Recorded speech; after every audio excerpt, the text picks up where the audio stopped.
ભારતમાં 10.38 કરોડ બુઝુર્ગો છે. આપણા દેશની મહાન સંસ્કૃતિના ગાન ભલે આપણે ગાઈએ, પણ વડીલોની સાચવણ અને માન સન્માનમાં આપણે બીજા દેશો કરતા ઘણા પાછળ છીએ. આજે તમે જાણતા જ હશો કે 80% બુઢા મા બાપને જમવા માટે અલગ બેસાડાય છે. 20% મા બાપને સગવડતા હોય તોય ઘરવાળીના ડરથી અલગ રખાય છે. 90% પુત્રો કામેથી આવીને સાંજે બાળકોને ચૂમી ઉઠે છે, તો અમુક તો ઘરવાળી વર્ષોથી વિખૂટી પડી ગઈ હોય તેમ લબાડ વેડા કરી ભેટી પડે છે, પણ ઘરમાં બા બાપુજીને કેમ છો બા કહેતા નથી. 70% મા બાપ ઘરડા થાય ને કંઈ પણ બોલે તો તમને ખબર ન પડે એમ કહીને ચૂપ કરાય છે. 90% ઘરડા માતા પિતાને દીકરાઓ તેના પૈસા બાબતે પૂછતા નથી. ભીખની જેમ એમણે રૂપિયા માંગવા પડે છે.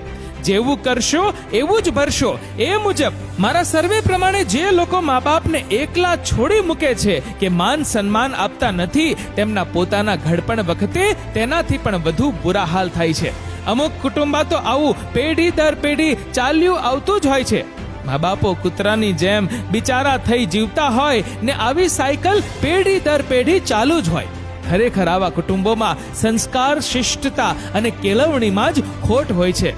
સમજો, વિચારો યુવાનો, 60 વર્ષ પતિ પત્ની સાથે રહીને જ્યારે તેમાંથી એકાદ સ્વર્ગે સિધાવે ને ત્યારે તેની જિંદગીમાં એકલતા વ્યાપી જાય. ધીરે ધીરે બચપણના ભાઈ બહેનો ચાલ્યા જાય, ઓટા ચોરાના મિત્રો એક પછી એક ચાલ્યા જાય. 80-90 વર્ષે તો તેના તમામ સાથીદાર મિત્રો ચાલ્યા જાય. જેની સાથે જીવવું છે તે તમામ નવા.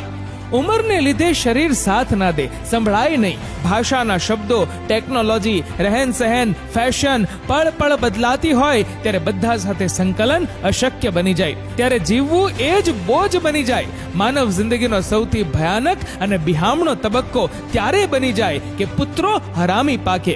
આવા સમયે પુત્રવધુઓએ પોતાના બાળપણને યાદ કરવું જોઈએ. જન્મથી જ આપણને ખાતા, ચાલતા, બોલતા અને આ દુનિયામાં આટાપાટા જેને ખંત અને મહેનતથી શીખવ્યા હોય તેને જ્યારે જરૂર પડે ત્યારે આટલા બધા હલકટ વેળા. વિચારો, માતા પિતાને તરછોડીને આ દુનિયામાં કોઈ જ સુખી નથી થયું, થવાનું નથી અને થવા પણ ના જોઈએ. કૂતરાના મોતે ના મરવું હોય અને ઘડપણમાં સુખેથી જીવવું હોય તો મા બાપની પોતાના ભૂલકા જેટલી જ કાળજી લો. કેમ છો બા, કેમ છો બાપુજી, આટલા શબ્દો જ તેમને ઘડપણ ભૂલાવી પરમ સુખ આપે છે. જ્યાં લખવું હોય ત્યાં લખી લો. માતા પિતા એ સૌથી મોટા ઈશ્વર છે, તેને ભરપૂર પ્રેમ કરો. કચરા જેવા મેસેજ બધાને બહુ મોકલ્યા. આ સાચું લાગ્યું હોય ને, હિંમત હોય તો આ ફોરવર્ડ કરો.